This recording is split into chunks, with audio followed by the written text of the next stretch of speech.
అందరికీ నమస్కారం. మళ్ళీ కోవిడ్ కలకలం మొదలైన ఈ సమయంలో ఒక ముఖ్యమైన వ్యక్తితో మాట్లాడి మీకు కూడా పరిచయం చేద్దాం అనుకుంటున్నాను.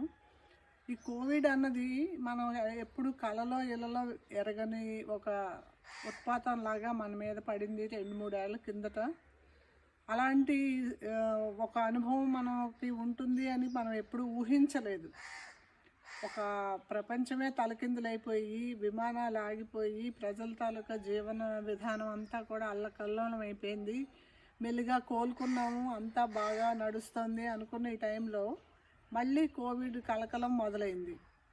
సో ఈ టైంలో మొదటిసారి కోవిడ్ వచ్చినప్పుడు అసలు ఏం చేయాలి, ఏ రకమైన ట్రీట్మెంట్ ఉంటుంది, దానికి ఏం మందులు అని డాక్టర్లకే అగమ్య గోచరంగా ఉన్న సమయంలో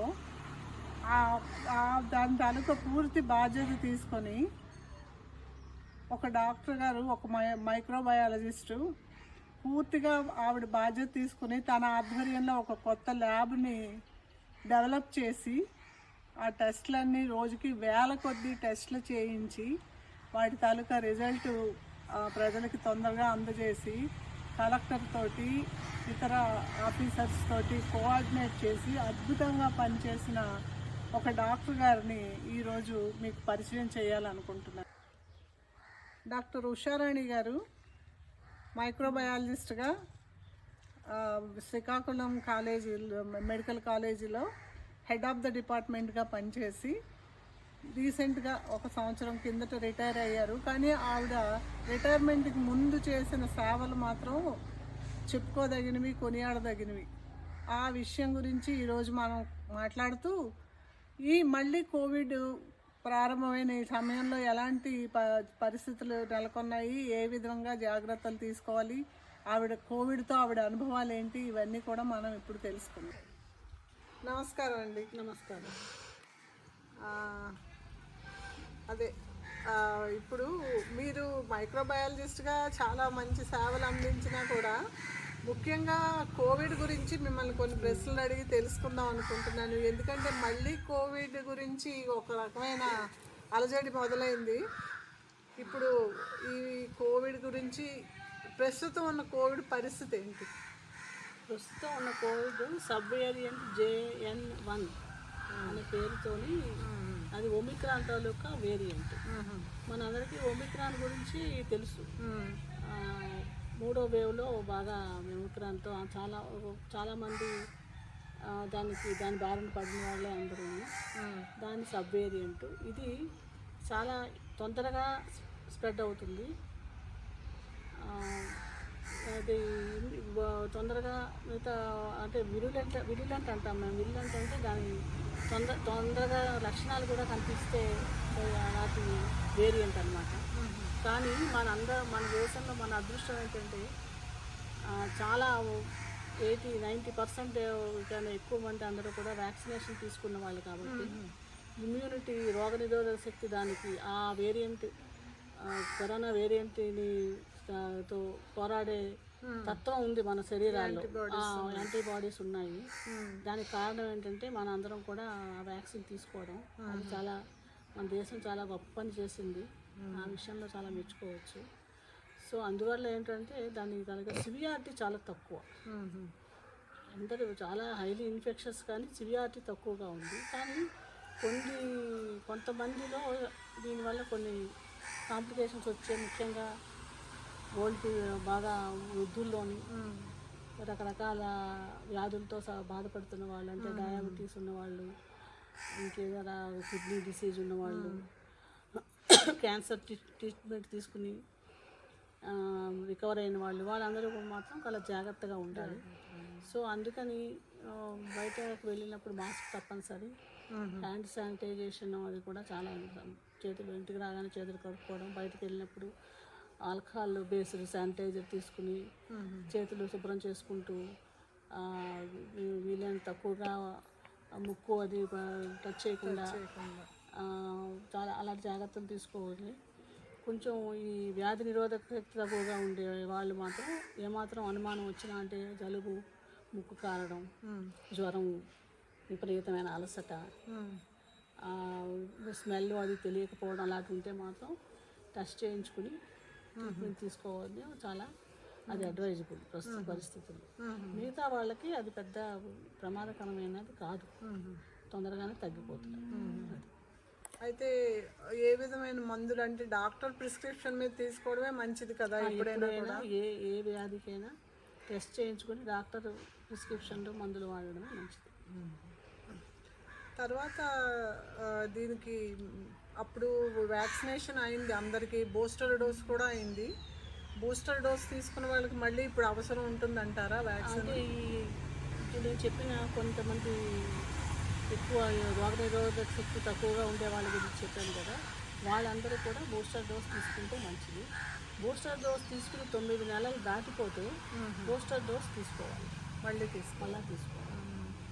అది మిగతా వాళ్ళకి అవసరం లేదు. ఇప్పుడు ఇది అంత ప్రమాదకరమైనది కాదు అంటున్నారు. ఒకసారి వచ్చి తగ్గిన వాళ్ళకి కూడా ఏమైనా దాని తాలూకా ఎఫెక్ట్స్ తర్వాత కూడా ఉంటాయంటారా శరీర అవయవాల మీద?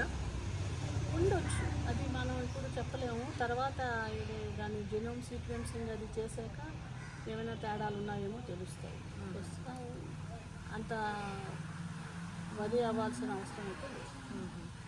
అయితే రెండవ వేవ్లో చాలామంది కుటుంబాల్లో చాలా అల్లకల్లోలం రేపింది ఇది. ఇప్పుడు అంత భయపడాల్సిన అవసరం అయితే లేదు, కానీ జాగ్రత్తగా ఉండాలి. ఇంకొకటి ఏంటంటే ఇది మనకి చలికాలం కదా, దానివల్ల కూడా ఈ ఫ్లూ లైక్ సిమ్టమ్స్ వచ్చే అవకాశం చాలా ఎక్కువ. ఈ సీజన్లో కొంచెం జాగ్రత్త తీసుకుని ముఖ్యంగా వయోవృద్ధుల వాళ్ళు చాలా జాగ్రత్తగా ఉండడం మంచిది. అయితే ఇప్పుడు ఇంతవరకు కోవిడ్ గురించి మనం మాట్లాడుకున్నాం. మైక్రోబయాలజిస్ట్గా మీ అనుభవాలు చెప్పండి. నేను మైక్రోబయాలజిస్ట్గా ప్రొఫెసర్గా చాలా సంవత్సరాలు చేశాను, 12 సంవత్సరాలు చేశాను. 2020లో సడన్గా చైనాలో ఏదో ఒక వ్యాధి వచ్చింది, దగ్గు వస్తుంది. దాని మన వరకు రాదేమో అనుకున్నాం. వచ్చాక అప్పుడు మా కేంద్ర ప్రభుత్వం తీసుకున్న డెసిషన్ ప్రకారం అన్ని వైద్య కళాశాలల్లోని VRDL అంటే viral research diseases laboratories establish చేసే ఒక జీవో వచ్చింది. దాని ప్రకారం మా శ్రీకాకుళం గవర్నమెంట్ కాలేజీలో కూడా ఆ ల్యాబ్ని ఎస్టాబ్లిష్ చేసాము. అది చాలా వాయువేగంతో చేయాల్సి వచ్చింది, ఎందుకంటే అప్పటికే మన దేశంలో ఈ వ్యాధి ప్రవేశించింది. టెస్ట్ చేయించాల్సిన కేసులు కూడా చాలా పెరుగుతూ వచ్చాయి. సో ఆ పరిస్థితుల్లో ఒక 4 రోజుల వ్యవధిలోనే అన్ని రకాల ఎక్విప్మెంట్ తెప్పించి ఒక ల్యాబ్ని నిర్మాణం చేసి, అంటే మా డిపార్ట్మెంట్లోనే అదేంటంటే బయోసేఫ్టీ లెవెల్ 3 ల్యాబ్ అనమాట. చాలా జాగ్రత్తలు తీసుకోవాలి, చాలా సాఫిస్టికేటెడ్ ఎక్విప్మెంట్తో టెస్టులు చేయాలి, చాలామంది స్టాఫ్ని రిక్రూట్ చేసుకోవాల్సి వచ్చింది. ఇవన్నీ కూడా ఒక 3-4 వారాల్లోనే ఇవన్నీ చేయాల్సి వచ్చింది. అది మా హెల్త్ ఉద్యోగస్తులు, మా మంత్రిత్వ శాఖలో వాళ్ళు తీసుకున్న డెసిషను. కలెక్టర్ గారు వాళ్ళు కూడా చాలా యాక్టివ్గా పార్టిసిపేట్ చేసి వెంటనే మాకు అన్నీ ఏర్పాటు చేశారు. కానీ నా జీవితంలో, నా ఉద్యోగ కాలంలో ఎప్పుడూ అలాంటి పరిస్థితి వస్తుందని కానీ, అలాగా ఒక 100 మంది స్టాఫ్ ఆ ల్యాబ్లో పనిచేసి కొన్ని వందల రోజుకి 5,000-6,000 శాంపుల్ ప్రాసెస్ చేస్తామని కానీ అనుకోలేదు. ఆ రకంగా అన్ని డిపార్ట్మెంట్ తాలూకా భాగస్వామ్యంతో చాలా చక్కగా చేయగలిసాము. అది చెప్పాలంటే నా ఉద్యోగ జీవిత కాలంలో నేను మర్చిపోలేని అనుభవం. ప్రజలకు సేవ చేసే అవకాశం ఆ రకంగా వచ్చినందుకు కూడా నేను ఎప్పుడు చాలా సంతోషిస్తూ ఉంటాను. అదే మీకు ఒక అవార్డు కూడా ఇచ్చారు జిల్లా స్థాయిలో, మీకు బెస్ట్ పెర్ఫార్మర్గా ఈ కోవిడ్కి సంబంధించి అవార్డు కూడా వచ్చిందని విన్నాను. అవును, వచ్చింది. కలెక్టర్ గారు చేతుల మీదుగా అందుకున్నారు. అంటే VRDL ల్యాబ్ తాలూకా ఇన్ఛార్జి నేనే కాబట్టి నాకు ఆ అవార్డు ఇవ్వడం జరిగింది. దురదృష్టవశాత్తు 2వ వేవ్లోని చాలామందిని కోల్పోయాము. అది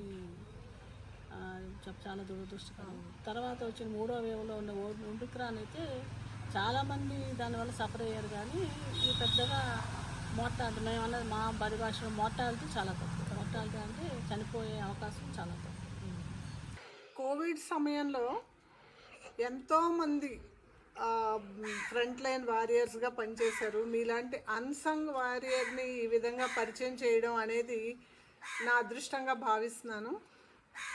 చాలా మంచి విషయాలు చెప్పారు డాక్టర్ గారు. ధన్యవాదాలు. నమస్కారం.